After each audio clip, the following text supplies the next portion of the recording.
Ladies and gentlemen, welcome to the Pies Presser, where we talk anything and everything Collingwood. We dissect it and we talk about it and dive deep. Anything, nothing's safe, nothing is untouched, and that's what we do here. A big night on the cards, I must admit. We put out a story on Instagram talking about what our concerns are with relation to the on-field performances with Jordan De Goey, and it kind of does extend into the outer world of what happens with De Goey off-field. So a lot of opinions, a lot of ideas. So I will be sharing them throughout the night. We will also get people joining via Discord. If you want to have your say, you can jump into the Discord. I've pinned the link, and there's a voice channel called YouTube Livestream Voice Channel. So at some point, we'll get some people on to express their views about what we're seeing with Jordan De Goey. We also have Fremantle coming up in a few days, which is a massive game, even bigger than what it would have been had we beaten Geelong. So we might do a match preview about that. So we might do that. The injuries will probably come out, or the injury list will probably come out tomorrow at 6 p.m. And we can go through the predicted 23 probably tomorrow. But yeah, massive week. Didn't get the result we wanted. We're here now. Champion side needs to respond. So keen to get everyone's thoughts. Let's quickly catch up to some of the comments. Some people have had their says already. Elite Sups Eastland.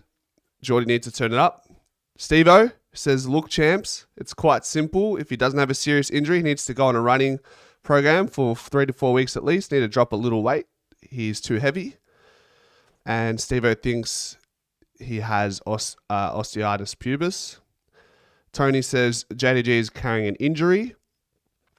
Manny Kostolopoulos says, everyone needs to lay off Geordie. People forget the important goals he's kicked for us this year, especially with Carlton to bust the game open, and Brisbane as well. He's doing more than other players. He's listed as an average AFL player after 5 games this year. He needs a couple more games to get primed.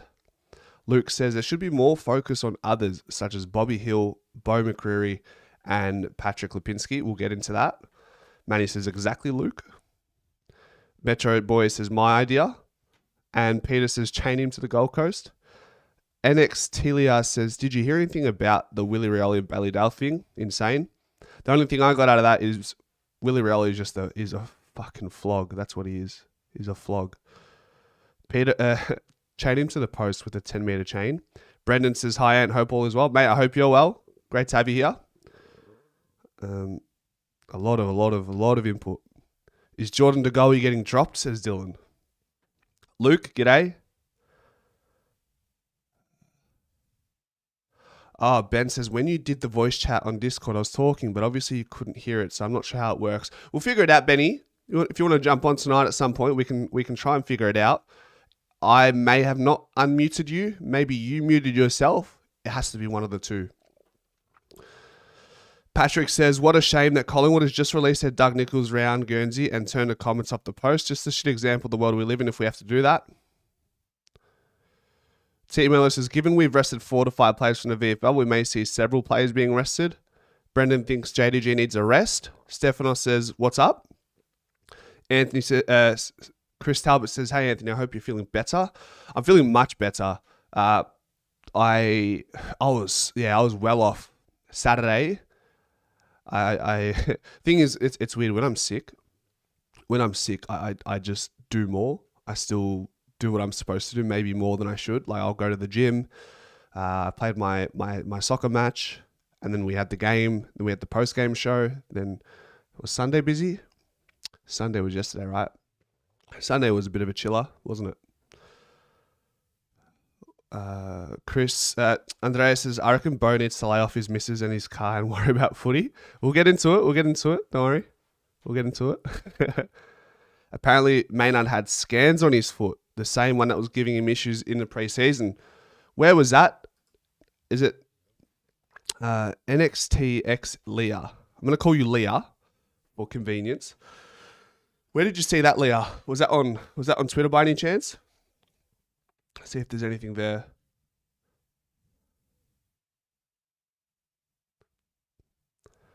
can't see anything on Twitter as of yet, but maybe I've missed it somewhere. Oh, okay, here. Trent Knees. Okay, all right. Here we go. So this is just hot off the press from Trent Knees, reposted by Tom Morris. Braden Maynard had a precautionary scan on his foot today. It's the same foot that caused him trouble in the preseason. Collingwood remaining tight-lipped on results. Injury list out tomorrow at 5 p.m.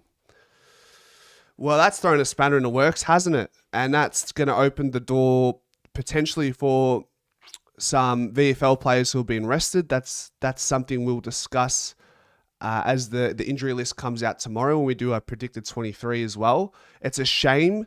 We know how Braden Maynard is just so durable and resilient and is willing to push through injuries. Always willing to get himself across the starting line for the betterment of the team. He's had a really good year.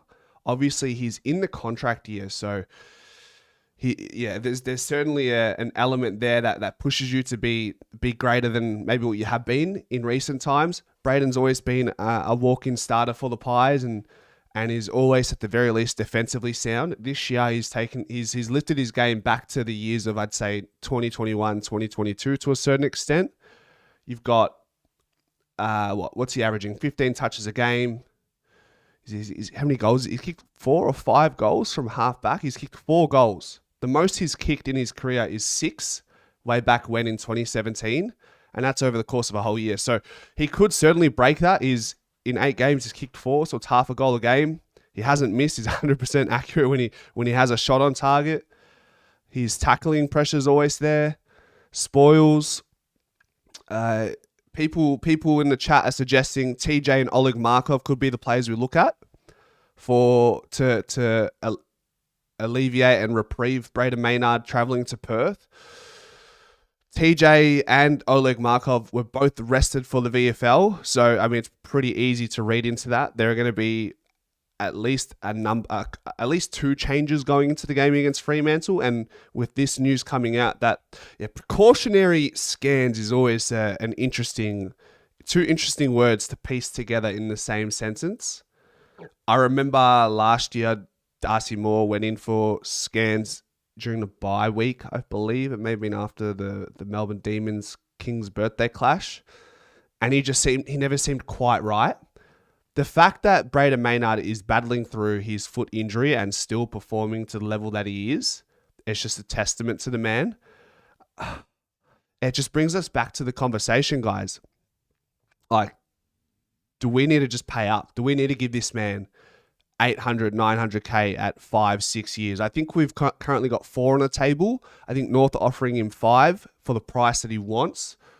Is it time with the... Look, we give Bobby Hill his contract last week off the back of probably that Essendon performance and that goal. That sort of probably tied it over and got that signature on the dotted line.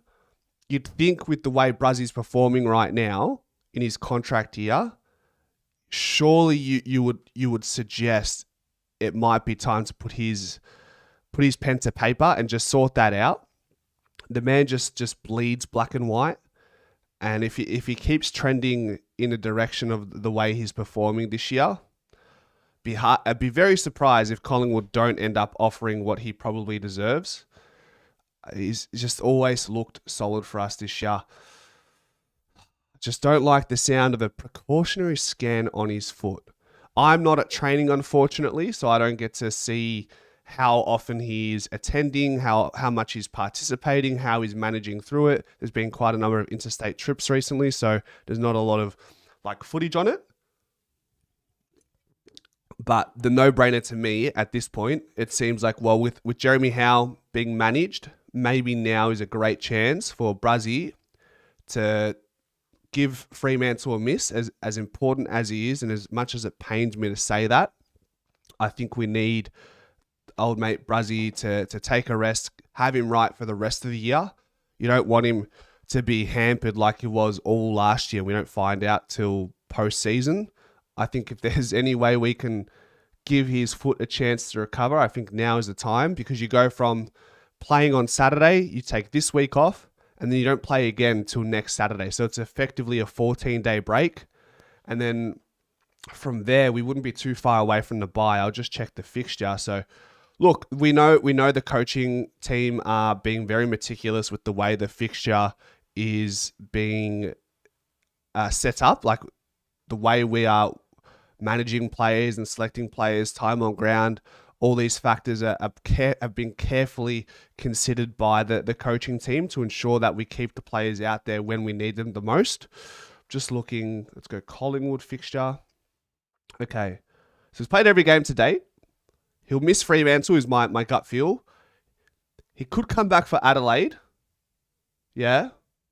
And then you got North versus Collingwood. That'll be an interesting spectacle for Braden Maynard. You'd think he plays that game. And then a massive Friday night clash against the Hawks. That's round 12. Round 13 is D's versus Collingwood. And then the bye. So there's not a lot of time for respite besides now. And yeah, there's still a few weeks he'd need to back up to get to the bye round. So what are we saying?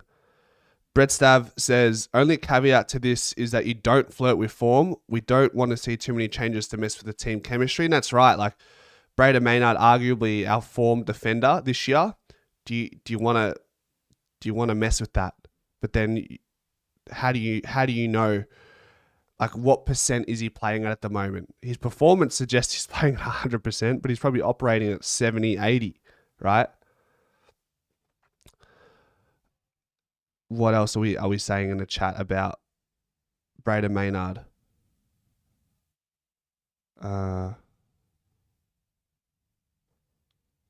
Interesting. I'm just seeing. Not a great deal. I think we're all pretty much on the same page when it comes to Braden Maynard. Brendan says, please don't pay overs for Maynard. We need to sign Darcy Cameron. I do say, yeah, let's get Braden Maynard signing the dotted line. But to be honest, I think we asked this question 6 weeks ago. We said, who's priority number one on our list to re-sign? And we said DC number one. We said Braden Maynard number two and Bobby Hill number three. We've now signed Bobby Hill. Braden Maynard and DC remain unsigned out of the three. I think people might be a little bit tentative or reluctant to give DC a big bag because of the recent or previous traumas with the Brody Grundy contract. The difference is, and the bottom line is, Darcy Cameron is a much more versatile ruckman than what Brody Grundy has ever offered to any club. So Peter says Maynard is fine, but maybe we rest Pendles instead. I wish we knew whether Braden Maynard is fine or not. We'll know more tomorrow at 5 p.m. when the injury list comes out, and we'll do the predicted 23. All right. What we're going to do now, because like I said, there was a lot of input on Instagram, and we're going to dissect a bunch of these comments and views on Goey. All right. So this first one is anonymous. All right. So you might know who this is if you understand their lingo, but they've requested to come in as anonymous. Anth, put me down as anonymous. Most will know me, delivery, and the way I talk in it.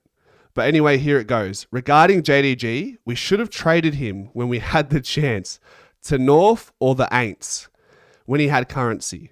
Does he get the keys to Abbotsford? His goal in the granny everyone seems to go back to? Maybe so. But never put this man in the elite category. The fam put him high up on a pedestal. Bit too high in my books. One good game in every 15. To be completely fair, they've played him as a midfielder, not his natural position. I'll tell you right now, if things were different and we had an extra gun midfielder, JDG would be an out and out forward.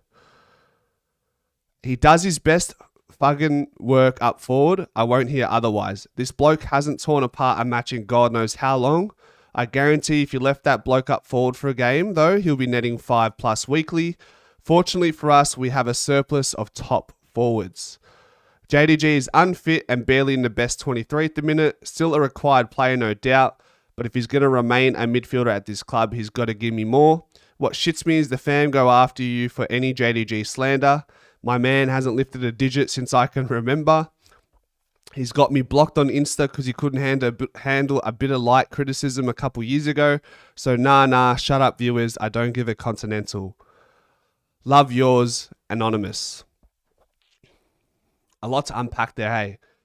So this anonymous person, who you may or may not know, is suggesting that Goey should be an out-and-out forward because we haven't had an elite midfield in years gone by. He's sort of been a stopgap to a certain extent there and thinks he should be a forward. My concern with Goey being the forward right now, and Anonymous did highlight this, is we have so many key forwards, target forwards. Goey needs to be the head of the snake. And I don't think he can be that in the forward line right now with how stacked it is. Like, I just don't think we're probably, I'd like to know the stats, we're probably not targeting him enough going inside 50. So when Goey plays as a role player, he seems to fade out of the game at the moment. He's played 5 games this year, okay? He's having his lowest rated season to date at the moment, according to Champion data. He's averaging 11 disposals a game, 4 contested possessions. He hasn't spent less time in the midfield in over 5-6 years, probably going back to 2018. He's kicked 5 goals in 5 games, spending most of his time in the forward line, 2.5 shots a game, accuracy standing at 41%. Tackles, 2.4. So then we go into it. He returns in round 2, has 15 disposals. Was that against? Who was that against? That was against the Bulldogs. 15 touches, 25% of his time in the midfield. Had 7 score involvements, 3 tackles, and 4 shots on goal, resulting in 3 behinds and 1 no score. So from there, you think, all right, cool, good starting point. He had a chance to really tear the game apart with his shots on target. He was just inaccurate that night. We go into Collingwood Carlton. He has 8 touches, plays forward again, spends 40% of his time in the midfield though, but doesn't manage to register a single clearance that game. For those who are wondering, Western Bulldogs game, he only had 1 clearance. He had 2 shots though and 2 goals. And I remember at the time, post game, I said, hey, he kicked goals when it mattered. Some timely goals, and that's what he does best when he's fit and firing. Had 4 score involvements, 2 tackles. Okay. We move into round 6 against Brisbane. 12 touches, 35% midfield time, 1 clearance. What's concerning for me as well right now with Jordan Goey is when the ball hits the deck, it just feels like having another Mason Cox on the ground. Whereas I feel like in years gone by, when he is operating 110%, I feel like he's not a liability at ground level. I wouldn't say he's been the best ground ball player for Collingwood in years gone by, but he's been good enough to warrant a position in the midfield. Right now, it just seems like players are running rings around him. I am mindful, guys, of course, he's coming back from an injury, but I just feel like we're not seeing the trajectory that we should be expecting from him right now. And is it a question of, are the coaches doing enough to get him in the right positions to have the most impact in the game? He had his lowest his lowest amount of centre bounce attendances on the weekend, 28%, just 3% higher than the first game, which was Western Bulldogs. So after last week against Essendon, 14 touches, took a really strong contested mark, kicked a goal, 5 tackles, a season high, 13 pressure acts, also a season high. You thought, okay, cool, now we're starting to see it, and then all of a sudden another step back. I think, did he play on Mark O'Connor a lot in the forward line? Mark O'Connor ended up getting coach's votes. He was amazing.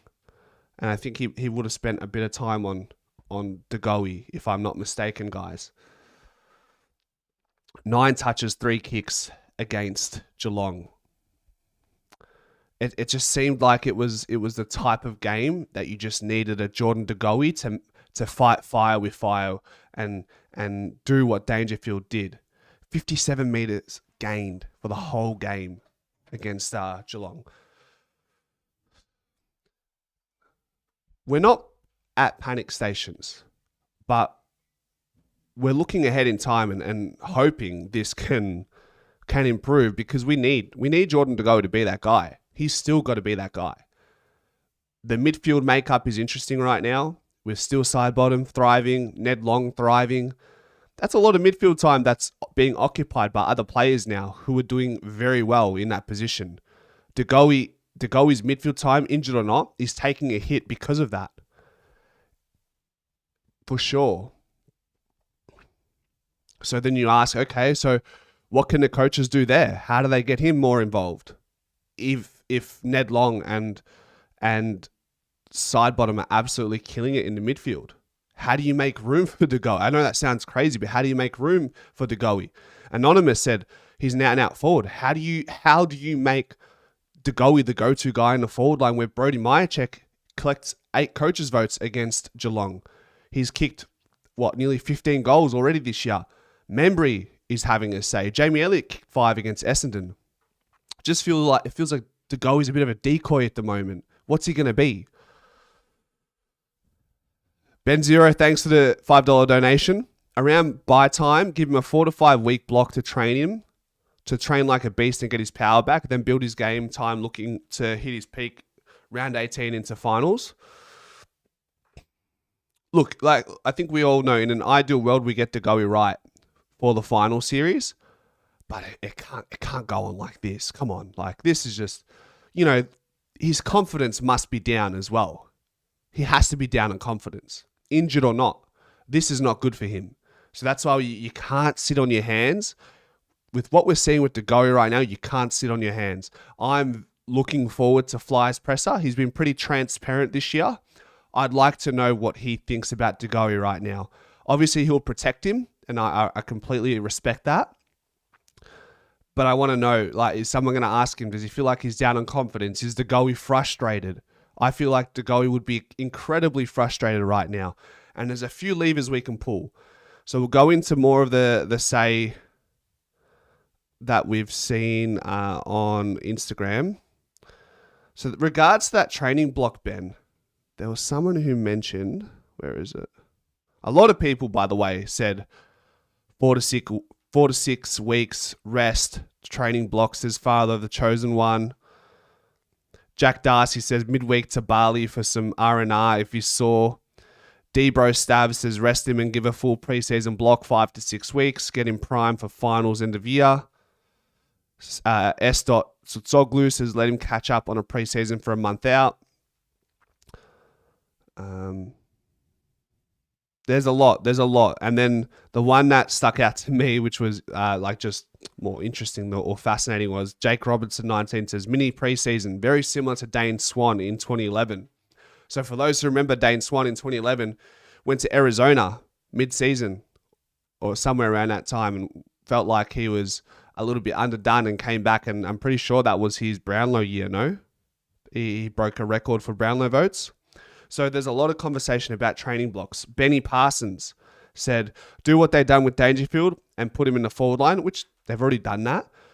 But I think they could do what they did with Dangerfield in years gone by and give him what everyone's suggesting, that mid-year training block. I think that's probably the best option right now. I don't know if we can keep playing De Goey like this. It's almost not fair on him. He's got 5 good games of conditioning under his belt. It doesn't look like he's making positive strides just yet. I don't think you can keep beating a dead horse. Take him out, get him away from the spotlight, give him another conditioning block, and then re-inject him in, maybe for the King's birthday clash or something like that, or after Freo and Adelaide. All these conversations would be quelled if De Goey does play against Fremantle and kicks 3 or has 20-2 or 25-1. I understand that, but we're not there yet. If he does that, great. I prefer we don't have these conversations, but this is where we are right now, unfortunately, given it's not even really based on the outcome. Guys, if we lost against Geelong, I'd be having the same conversation tonight. I really would. Let's move on to some more input. Jam Pack says, don't mind him forward. Just don't chuck him in the middle when the game is on the line and we need the win. And that's a fair point when you have only 3 kicks and 1 clearance in a big game. It's not ideal, is it? You don't want that in the middle. C. Johns also mentioned that Dane Swan's style high altitude camp for a few weeks, come back firing for the last 8 rounds. Smiley Riley says, can't drop him. Got to persist with him for a few more weeks. I don't know if I'd be using the word... I don't think using the term drop him is going to be the language we'd use. It'd just be, we need to do another reconditioning block. Obviously, it's different, Manny, to a game. Training conditioning is different to a game. But he's got 5 games under his belt, and he really hasn't taken big, great strides yet. So I think another conditioning block is now warranted. Luke says, Ant, why is everyone so against him playing in the 2s? He gets fitness and gets his touch back. I just don't know if I see your point. Obviously, like no one should be immune to playing VFL. I just don't think it's good for his confidence. I'd say I'd opt for the conditioning block, in my opinion. It's Your Hottie X says drop him. Carrot Gold says just make him train. James Andrew says wait and see. Trentsar0912 says we need to know what the dealo is. Is he carrying an injury so the correct call can be made for us and Jordan De Goey? It's another question we should be asking. Is De Goey technically injured at the moment? Is he having a blow up with his hip and groin? Is there something else he's managing right now and he's trying to get through? Is his ankle still sore? Is his Achilles blowing up? Is his back sore?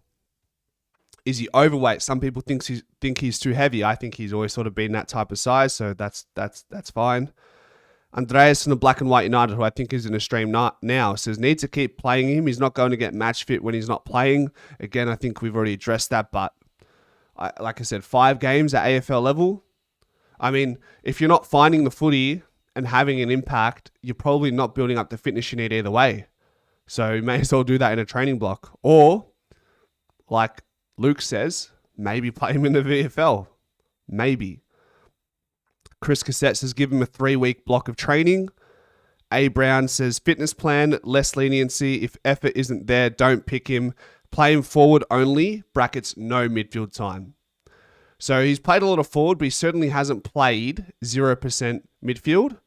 So is that an option? Do we go, all right, De Goey, we're going to strip you right back. We're going to keep you on the team, but you're playing absolutely 0 midfield time.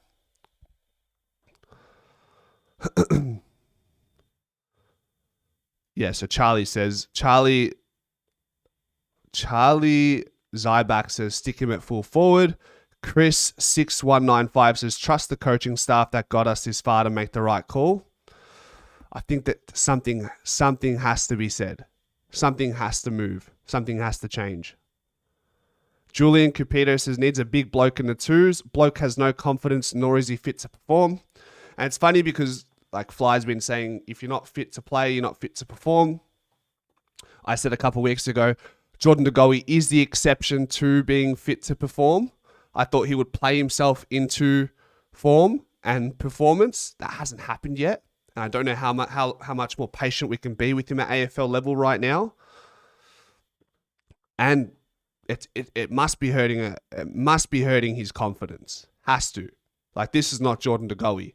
Jordan De Goey is that 2018 50-goal player. Jordan De Goey is that 2023 68 coaches votes, 24 touches a game, and kicking 10 goals from the midfield 18 goals the previous year. So 18 goals from 2023 from the midfield. That's the Goey we know and love, and it's the Goey we need to know and see.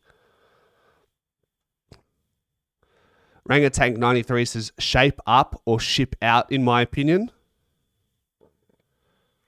Yeah. Kimla North says make him hungry again.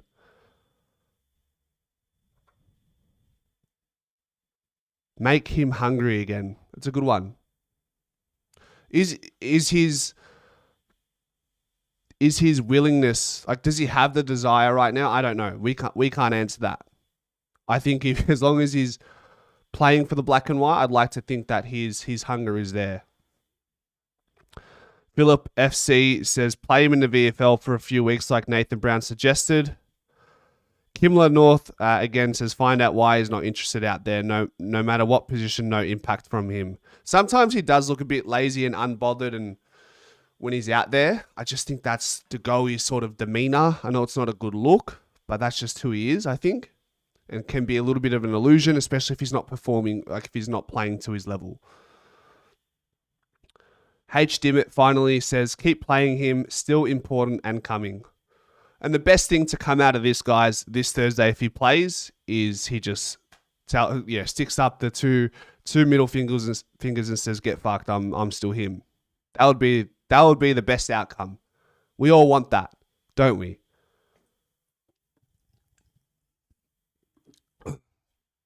Andrea says, "Bloke, I just got outs for this week." JDG. Wait. So somebody told you who's out? You've been told who's out, or these are the outs you're suggesting? Yeah. I don't want to give that too much airtime, Andreas. If this is outs that you've been told about, I want to wait and see. I don't want to put out news and potentially it being wrong. I respect who your source might be, but I don't want to put it out there and then I have egg on my face. But yeah, you could certainly see Checkers out would surprise me. Pendle's out wouldn't surprise me, and JDG out wouldn't surprise me out as well. You don't mention Braden Maynard in that as well, so I'm wondering whether he plays or not. All right, what we're going to do is, guys, jump into the Discord server, and then I'll put you into the live stream if you want to have a chat. Share your thoughts. There's been a lot of comments in a live chat, and I haven't been able to keep up because of what I've had to have been reading out. So I'll repost it again here. Paste. All right. So there's the link if you want to have a chat on Discord, and you'll be on the live stream as well. So jump in. I'm just getting in there now. I think, where are we? Here, Pies Footy, server. All right, give me 1 second. I think we've got first. Manny, give me 1 second. Discord, bang. Ella, one sec. Hold on. Bear with me, ladies and gents, as I get this ready.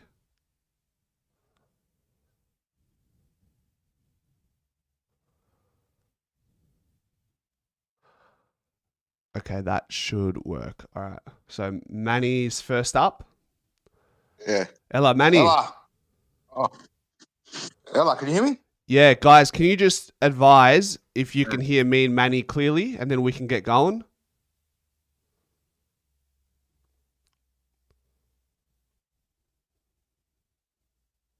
Just wait for some comments to come in to see if they can hear you properly.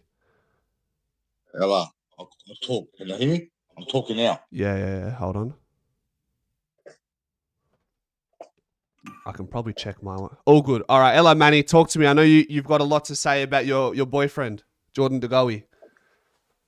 Hey, listen. The fact that these imbeciles, right, are disrespecting a loyal premiership hero, right? Premiership hero like Geordie with no preseason, right? He's listed in the AFL as average AFL player, right? Last year, he was listed as elite. Everyone's expecting Geordie to be elite. It's not going to happen. He's not match fit, right? But he's doing his job, right? He's doing his job better than some of our players playing now in our team, right? I can't understand all this carry on about Geordie. What's all the carry on about Geordie? You didn't like some of the points we talked about? It's pathetic, mate. You're talking about a Collingwood fucking premiership hero, mate. He's trying his best, mate. Hey, I didn't hear no one complaining when he broke the game open against Carlton. No one was complaining then. I didn't hear no one complaining when he was banging goals in against Brisbane. With one on half fit, right? I didn't complain when he kicked that goal against Essendon on Anzac Day. He's listed as an average player. He's not listed as poor. On the AFL app, he's listed as average. So that means you might as well drop, right? 800, drop 800 AFL players now that are playing for clubs in the AFL, right? He's giving the same input as 800 AFL players, right, that are playing every week for their teams in the AFL, right? The problem is we are used to him being elite. Right? Because we're used to him being elite, right? Now that he's Don't know what that was, bro. Now Malaki is playing games in the background. Now that his forms, now that he hasn't had a preseason, right? He's gone back to an average player. Before he was an elite player. Right now he's gone back to an average AFL player. All right, here's my summary, Manny, and I'll let you have it, okay? Okay, let's play a little game. Let's play a little game. Who would you rather play, right, now instead of Geordie? Would you play Ed Allen? No. Exactly. Would you play Lockie Sullivan? Yes. Over Geordie to Goey. But I need to give you my reasoning first so that we can work with it, so we can bounce back and forth, okay? So I agree. Geordie's probably playing average, yeah? And he's typically average. He's typically an elite player, so we need him to get back to that at some point. However, we are not seeing the trajectory that we're hoping across the timeline that we have right now. And Manny, of course. Yeah. Yeah. We need to protect him, man. You don't think his confidence you don't think his confidence is down? You don't think it's down? Yeah. Are you kidding me? Come on, bro. You're gonna protect Come on, bro. You're gonna protect now. Listen, you're gonna protect now, right? A 28-year-old, right, fully blind AFL player, right? That's banging goals in. That's been banging goals in every week. He's kicked 6 goals this year, right? After 5 games, right? You're telling me we've got to protect, right? Protect Jordan De Goey there, right? 28-year-old monster, right? A monster from himself and the media. Are you kidding me? What do you think this is? Off kick? Are you right? What do you think? And they were talking about Jordan De Goey here. Hey, listen. Now Anonymous says he's a forward, right? But every game that he destroyed, right, last year in the midfield in 2023, right? He wasn't a forward then, was he? Nah, he was a gun midfielder then, eh? Yeah. Now all of a sudden, look. I failed. Now all of a sudden he's a forward. We tried him being a forward under Buckley, right? It didn't work. We tried that under Buckley, it didn't work. Look. I failed to address that point that Anonymous made. I agree that with you that De Goey is at his best. He's a midfielder. The forward experiment is probably not experiment, but De Goey playing forward right now, it's hurting him. So my question is, so you're saying don't worry, like he'll get back to where he is, and I do believe that to a certain extent. Does anything need to change in game for him though, position wise? Bro, do you understand what people are saying? Right? You're expecting Geordie. We know Geordie, right, as a game breaker, right? He's called a game breaker. He's an elite player, right? He's an average player at the moment. So he's playing, right? He's playing like most of the players on our list, average. Apart from Nick and a couple others, right? He's playing as an average player, right? Other players aren't getting dropped. McStay had three people, three games, right, where he done nothing. No one spoke about McStay. So does the Goey need to play more midfield though? No, that's why he's playing in the foot. He's only pitch hitting in the midfield now, right? But he's playing forward now because he's not match fit. He can't run up and down the midfield. But I thought you got to be. I thought you got to be fit to perform to play for the Collingwood Football Club. Listen, he's hello, Oriental. Hey, listen. There's someone else talking in the background there. Mute him. Hey, mute guys, him quickly. Guys, mute yourself. Yeah. If you're in the chat and you're not talking, mute yourself, please. Thank you. Hey, listen. He's playing as an average player, bro. He's playing as an average player. We expect him to be elite. He's not going to be elite right now. And training's different, right, than the game. Even if you train him, right, when he comes back into the team, right, he's going to blow up. Bro, we're a pressure team. He's not giving us the pressure at ground level. He's like Mason Cox right now at ground level. Listen, hey, I'll drop Lipinski right now, right, and Quaynor over Geordie. You understand Geordie's he's busted games open for us this year, and he's not even fit. You're expecting Geordie to be the 2023 Geordie there? Nah, not yet, right? not yet. Well, yeah, but he's still doing his job. He's still doing his job. I don't understand the carry on. What about McStay? What about McStay? For 3 weeks, he didn't kick a goal. No one said nothing. What about Mychek? He kick a goal for 2 weeks. Mychek's been unbelievable this year, bro. Nah. The last couple games he has. Before that, he didn't do much. What about Membry? A key forward. He's kicking 1-2 goals a week. 1 goal a week, and he's a forward. I just don't think we don't need those players to be what we need Jordan De Goey to be.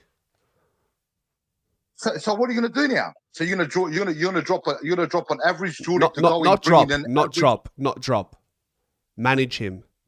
I think there's news coming out, Manny, right now as we speak, that Jordan De Goey won't be playing against the Dockers. We're playing against the Dockers. Yeah, he won't be playing. That means maybe because of the travel, or maybe he's injured. We don't even know if he's injured. Right? There's so many things. Listen, if he's injured, right, he shouldn't be playing.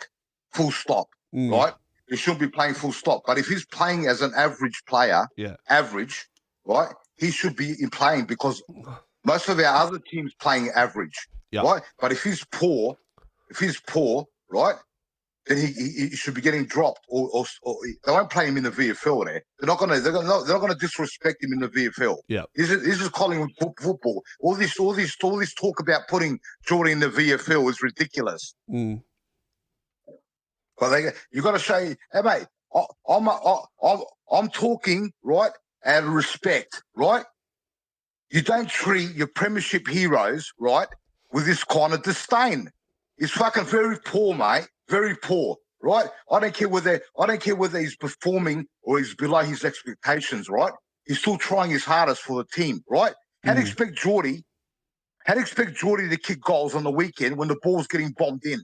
Are you kidding me or what? People can look at the game properly. But that's something we spoke about as well, Manny. Like, we're talking there's problems around Jordan De Goey. It's like, how do we position him to have the best impact in the game? Because when your target man is Tim Membry or it's Jamie Elliott, Jordan De Goey is bypassed. He's like a decoy. He's not a decoy player. Yeah, but listen, everyone's expecting Geordie to be that gun Geordie, right? Elite, full-blown power athlete, right? But he's still playing average on his AFL stats. I checked them before, right? He's an average AFL player, so that means 800.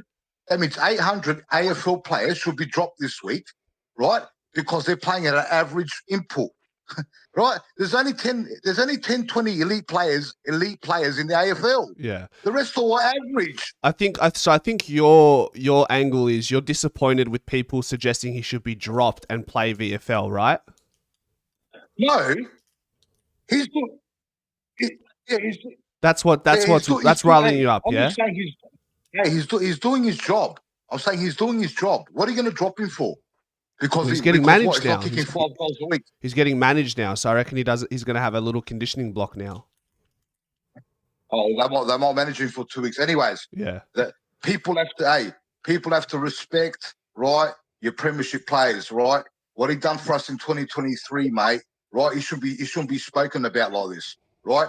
He gave us that much joy, right, and satisfaction for what he done for us, right? People got to give him more time there. You got to give him more time. It's like you now. If you're sick and you go to work, right, and you're not 100% performance, right, and people start carrying on with you, oh, Anthony, you're not doing your job properly, right? How would that make you feel? Bro, if I'm not doing my job like to the level I should be for 5 weeks, I need to reconsider what needs to change. What needs to change? Yeah, but you're looking at Geordie. You're looking at Geordie's level as an elite player. There, he can't get there now because it's physically impossible for him to be elite. But how can we do that? How can we do that from a coaching perspective, from a personal perspective?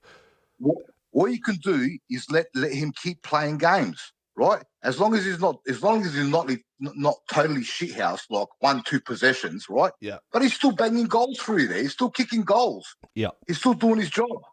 Yeah. All right, Manny, Oriental, you know I've got to move it on. All right, get the others on. Get the others on. All right. Thanks, Manny. Take care. Yeah. Take it easy. Yeah. Andreas. Hey, mate. Can you hear me? Ella. What's going on? What news have you got for us? What are you hearing? Just really quickly, SEN, after I said it in the chat, it's come up on one of the websites or on feeds on SEN. One of my mates then just sent it to me after I got news of it. Jordan De Goey is going to get managed. Pendlebury will get managed. And Mychek is going to get managed as well. And I thought Mychek would probably be the one getting managed after he copped a few bumps against Geelong early. But Charlie West is coming in, so it's a straight swap. So that's pretty much confirmed, but I don't have the ins yet. Yeah. But they're going to be the outs. So Etienne now I've said it too. So it's probably safe enough to run with that. Thoughts on Maynard? Do you reckon Maynard will be thrown into that? Potentially, but at the same time, I mean, I'd probably rest him. I would more likely rest Maynard for the Freo travel as opposed to the Adelaide at home. Yeah. So I'd probably just don't travel. And if there's guys ready to go, I mean, you've got TJ and Oleg who can just go straight into that role. I mean, both run with players as well. So, you know, it's sort of a like for like in that sense there. Sam Edmund. Peter G says, Sam Edmund saying Maynard will be out. Okay. Yeah. So if they're saying it now, you could probably throw Maynard to that. But I know De Goey, Pendles, and Checkers are the ones that they're saying are going to be managed. Okay. So, yeah, there you go. Quite a few changes. All right. That'll be something to work through. I don't like the few changes, but at the same time, I mean, you just don't want to flirt with the dynamic of the side, I suppose. 100%. I mean, that was mentioned before as well, and that's 100%. So, but look, Howe's going to come back in, which is massive. So, yeah, we'll see how we go there. Imagine. Like, I don't want to put this out there, but if we lose after resting 3, 4, 5 players, it's not going to be a good outcome. It won't be a good outcome, but we've got enough wins at the moment to do it with some good fixtures coming up. So, I mean, if we're going to drop them, I'd rather drop them now and then a couple later on in the season, right? That doesn't really affect it. And then by the time we play like the game against Richmond, I think, for example, which might be around 20 or around 21, some shit around there, then that sort of gets us back into form and then everyone's ready to go and then we can have a proper tilt coming towards the end of the season. So, yeah, that's probably how I'm looking at it. Yep. But at the same time, you just don't want to drop too many games, especially the winnable ones. You can let one goal against Geelong, as salty as we all are. Yeah. But, I wouldn't go any further than that at the moment. You know what I mean? Like, drop the game against Hawthorn. You know what I mean? Like, I just expected that because they're a bogey side, you know? Yeah. It means nothing. And then you go forward from there. So, yeah. Freo had their mouth guards in today at training, man. Oh, a little bit of contact. Anyway, bro, I got to go. All right, yeah. Thanks for jumping on. Gotcha. Yeah, bye. Good man. All right, Benny. So, Benny, it says you're on mute. Now you're not on mute. Hello? Yes, there he is. You can hear me. Hello. Yeah, I can hear you, bro. How are you? Oh, Manny's passionate, isn't he? I know, I love it. But I get it, though. Yeah.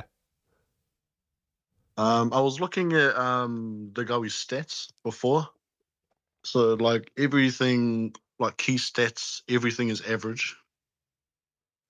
Disposal efficiency is below average. Nearly 80% time on ground though, so still getting a lot minutes. Yeah, and he's getting midfield time. I think he's elite for marks inside 50, contested marks, something like that, and score involvements. And he's at a 9 on pressure X. I don't know what that means, but 9 pressure acts per game. I think, Ben, for me, it's just like the numbers are great. Like it's a good reference point. It's a good starting point. His pressure's not quite there at the moment. But I think, yeah, Manny was upset that like people were saying he should play VFL. He should be dropped. I'm not necessarily using that language. I'm using the what can we do to put Geordie in the best position to be the player that he has been in 2023, 2022, so on and so forth. What are your reflections on it? I think I did say, because you posted something on Instagram, like leave your thoughts or something. Yeah. And I think I said put him forward, but why I say put him forward is, you know how your Petrarca's, Dangerfield, even with Dustin Martin, if they weren't in form, you chuck them forward, get them a few goals just to get them up and running, and then if you need to put him back in the midfield, are you saying play him exclusively forward? Because he is playing forward at the moment. He's playing it's like 60% of his time right now is in the forward line already. Yeah. Okay. It was just those. Yeah. So you're saying, would you want him to like do a big great reset and just play 100% in the forward? But then again, it's like, are we working Jordan De Goey towards being an out and out forward, or are we working him towards being the midfielder that he was? I mean, that's a question for the club. That's a question for De Goey. Yeah. I think he wants to get back to his best.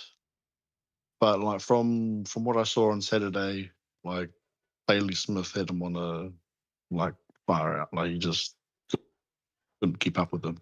I'm sorry. Yeah, it was tough. He's a hard man to keep up with in the first place. Old mate Bailey Smith as well. Yeah. Tough times. Look, I said it was going to be a conversation we needed to have, regardless of whether we had won or lost the game. This was always going to happen. And it's not like I don't want people to be like, I'm not fear mongering, and I don't want people to be scared or worried. It's just why not have this dialogue? Like it's a player who we know and love, and he's a special part of the club. Always will be, always has been, always will be. But what are the options? That's what I wanted to bring us together tonight for. Yeah, it could be a training block, as you say, but I think it's a tough one. It is a tough one because, as many said, and as everyone I'm sure would agree, he's a Collingwood Premiership player. He's done amazing things for the club on field, and we want him to get back to that level. And like those moments, like against Carlton, you kick key goal, yes, and I don't know. Sometimes we can forget, but I don't know. Tough times. Just wanted to get back to the key form. Just want my I was Geordie. just doing a suggestion forward, but yeah. Just want my Geordie. That's all. Yeah. All right, Benny, I got to keep it rolling, brother. Thanks for jumping on. All good. No worries. Thanks, mate. All right, I've got 3 more guys in the Discord. I've got to give them about 2 minutes each. Then I've got to go out. I've got to go for dinner. Kynan, you're on mute. There he is. Hello, my friend. Brother, how are you? 2 minutes. Putting it this way, you can't make excuses for premiership players. Yeah, he's a premiership player, but that's the entire point. You can't make an excuse for him. If he's playing poorly, he needs to be managed. It's that simple. Yeah. If you're doing bad at your job, you need to reevaluate what the problem is and how to fix it. You can't just say keep playing him and he'll get better when obviously that's not going to work. Yeah. It's literally like if you're performing bad at your job, you have a performance review. They review your performance and then they ask you how you can improve it and how you can fix it. Same with like how he said with you. If you're doing bad at your job and the views are low, you need to reevaluate what content you're making, how you're making it, and what you can do to change it. Yep. Always being Very proactive. simple. Yeah. And Yeah, exactly. Kynan, correct me if can't I'm just wrong. sit there. 3 weeks ago, we were okay with Goey not being fit to perform because we were hoping he'd play himself into form at AFL level, but it hasn't happened. Exactly. Yeah. 3-4 weeks have been playing substandard. Something needs to change. Like And you can't just it's keep not bashing good your for head him. against the wall. It's not good for him. Yeah, exactly, 100%. It's like if you saw Nick Dacos playing poorly for fucking 5 or 6 weeks straight, and it wasn't just that him being tagged, it was an actual issue with his gameplay. You would sit down and be like, "All right, Nick's our best player. How do we fix what problem is?" I'm with you, man. I'm with you. You do it for everyone. You don't just do it because he's a premiership player. You give him all the leeway in the world. No, that's bad. That's stupid. You don't do that. That's not how you solve problems. Mm-hmm. Proactive change and evaluation of performances is how you keep improving. Yeah. I'm super intrigued to see what Fly says in his press conference because now we know Jordan De Goey is most likely going to be managed for the Dockers. I wonder what type of language Fly will use. He looks stiff. He looks stiff. He looks like we're not kicking the ball to him and giving him the advantage he needs. And he looks almost like he looks slow. He looks super slow, either in the reacting or just in general. I think he either needs a modified training plan or something. Needs to go to Arizona like Dane Swan. Here's my plot twist, Kynan. You ready for this? Yes. Yeah, what's the plot twist? This is my conspiracy. Players keep kicking it to Tim Membry because they think he's Jordan De Goey. Well, I think every person kicking into forward is always going to look for the tallest person because they have the advantage. Unless it's a one-on-one and you kick it into space, you're never going to kick it to a short person. Yeah, well, Jordan De Goey's not a contested marking type of player. He is exactly. in a genuine one-on-one. He might be, but he's not a pack marker. Yeah, exactly. He's about 6'1" or 2. Yeah, he's not the tallest by far. We should be looking for checkers and we should be looking for Membry because they're 6'4" and above. Yeah. Like, you're always going to look for the tallest person purely for they're going to have the advantage on the reach out and to get it to ground because they're hitting the ball sooner. Especially if Mason Cox is in a team as well. We haven't mentioned that. If Mason Cox is in a team, there's no, you're not looking for Jordan De Goey in a packed inside 50. You're looking for Coxie. Yeah. Absolutely. You're looking for the 7-foot tall forward that can get the ball to ground or mark it. Yeah. Good stuff. It's either a game plan issue or like players are making just those little mistakes that we've gotten used to like a really tall forward line, and they're always being that McStay or that Membry or that Myercheck there. Yep. That can get the ball to ground. But when Geordie's there, we're forgetting he isn't as tall and as, I would say, probably not as good at forward craft as them because he's not used to playing the full forward role as much as, say, McStay or Myercheck or Membry or those players. So, yeah, it's that simple. Modify his plan, see if it changes anything. If it doesn't change, reevaluate if he's actually fit to perform at all. Done. That's what I would say you have to do. You've summarized it very, very what's the word? Fucking succinctly. All right, Kynan, I got to keep it rolling, brother. Thanks for jumping on. Easy. No worries. All right, two more. Mickles. Yeah, boy. My you man. Can hear me, yeah? Yeah, bro, I can hear you loud and clear. How are you? I mean, look, I'm actually not bad, but I'm not good. Like, it's a mixed feeling coming off from the loss against Geelong. Yeah. It is what it is. I think the answer was against, even for Jordan De Goey, I don't think we were on the ball on that game. Like, we did try to come back, but that comeback was a little bit too late. And the fitness wasn't there. And I think it's because we were coming in thinking probably, Geelong lost to who before that? Carlton. And we thought, we beat Carlton comfortably. So coming into Geelong, we thought we could probably get the job done better than they can. And I think the expectations were set too low for Geelong, and Geelong at that point was just too much. And Bailey Smith just kind of did circles. Yep. So very quickly, I think we still need Jordan to go. That's not the problem, or it's not like get him out of AFL or anything like that. But we just need to condition him better, because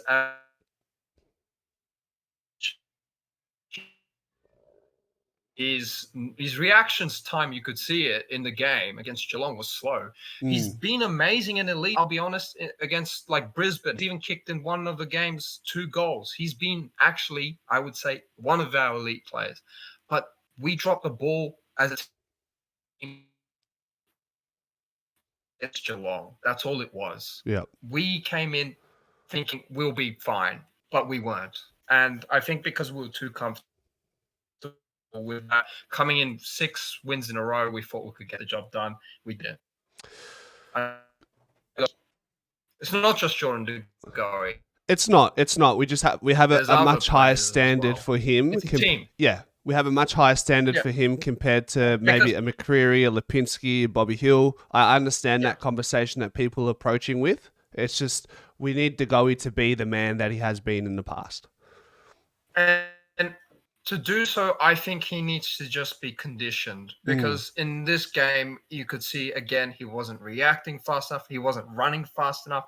Yeah, he's 28, but that's still kind of young. That he still could do damage with that age. And like Sidebottom has been elite. He's putting up elite stats, and this guy is not young anymore. He's past his prime, people will say.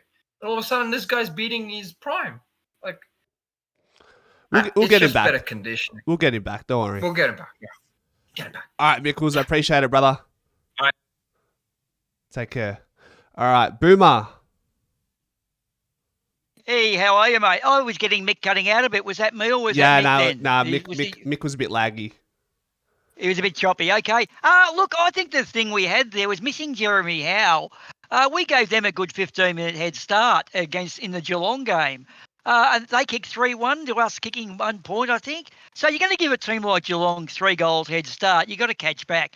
But we're all jumping on the Geordie. I reckon what we need to do is start him as sub, and then he comes in as like a shock trooper for the last half of the game. And that way we'll know whether it's him being off his tucker or whether he is actually dropping in form and he's becoming an ordinary player.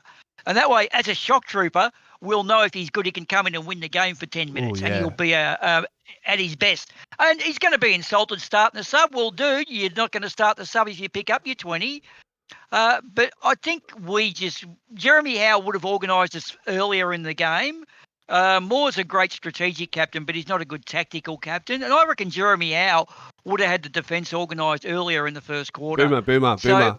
I'm curious. What's the difference between strategy and tactic? Strategy, overall stuff, what you do on Anzac Day, what you say, what you do in training. Tactical, okay, Bo McCreary, 10 feet further away, like Luke Hodges used to do at Hawthorn. Okay. He would tell a player to move 3 metres, and that way he's covering the zone, that sort of shit. Bo McCreary doesn't know where to play when Lockie Schultz or JD are there, because his role's reduced, and he doesn't know where to go. So we lose a player in a sense. Geordie comes in and then no one goes for the ball because they think Goey's going to get it, and Goey doesn't chop it. So Geelong were just scrappy and desperate, and they were hungry. And then we suddenly were skating around thinking we've got this. Then suddenly, oh shit, we better fire up. And we nearly pulled the fucking game back in 3 minutes of football at the end. So tactically, Jeremy Howe is our man. Why we rested him, I don't know. But look, I think with Geordie, if he's not up to it, well, he's not up to it, but he's not going to admit it. So, but look, I'll just summarise it now because we're at the end of it and you've got to go for dinner. We've got 6 and 2. Now, if you multiply that by 3, that's going to be 18 and 6 at the end of the season. You'd take that, wouldn't you? Or 17 and 5 and a bit. Yeah. Would you take 17 wins and 5 and a bit at the end of the season? I fucking would. That's going to be top 4. For sure. I like the Goey sub. I think when he comes back, I think that would be something we should try because, like you said, it's like a 12-round boxing fight. Some fighters, they don't know how to pace themselves, And with the Goey not being fully fit, it's like, how do you pace yourself for 4 quarters when you're not fully fit and you don't have the confidence in your body? Why not go, you know what? First couple of weeks back, you're going to be sub. You're going to come on for a quarter and a half, and you're going to play like your life depends on it. And then we'll see. And that will play into the Goey's form and confidence. He'll come in like Ned Long, played 3, 4, 5 games as a sub, but when he came on, he destroyed the game. The Goey can do that too. Yeah. Yeah, true. But De Goey, like Daisy Thomas, they were players who 6 minutes to them, 7 minutes to them in the game, we've won it. And that's what they're hoping he's going to do, is do that sort of thing. And if he doesn't come out, we don't know. It takes a whole game to find that out, that he's not fit. He looks a lot like Michael Voss towards the end of his career, because Vossi had that osteopubis problems, and he lost a lot of pace and lost a lot of game time as well. There you go. Yeah. So, look, just one thing. I'll finish it up, mate, because you got dinner. But Darcy Moore, look, I've been hoping he was going to get better and better. He hasn't played. His form's always been diminishing quite a bit. Like, if we go back to that great tackle he laid on Ollie Henry 2 years ago, that was brilliant. That was one of the great things of football. But then Gary Ronan kicked it back for a goal. So it really kind of, yeah. But Darcy Moore, that fucking goal assist the other week to Ollie Henry to kick the goal, I mean, Darcy, fuck, that's kind of, no, we can't afford that shit. You're not a fullback, you're a centre-half back. We need a proper fullback. And without that, Darcy Moore fucking starts to slip because he tries to do both jobs. But he made a few goal assists for the Swans, another goal assist against Brisbane. Like, Darcy, it's part of your game now. You got to stop handballing it. You just got to long bomb it out there and make it hard for him. If you do turn it over, at least turn it over near the 50-metre line, not fucking 10 feet from the goals. But Darcy Moore giving up goals, they're 12-point plays there. So anyway. Food for thought. We'll save that conversation for another day. We might come about. No worries, Ant. Thanks, Always Boomer. a pleasure to talk to you, brother. Appreciate Speak to you soon, maybe. Have a good night. Okay. You too. All right, ladies and gentlemen, that was an eventful one, wasn't it? A lot of conversation. Hope you enjoyed that. Hopefully you have a little bit more clarity coming out of this. And we'll see you tomorrow for Predicted 23. Go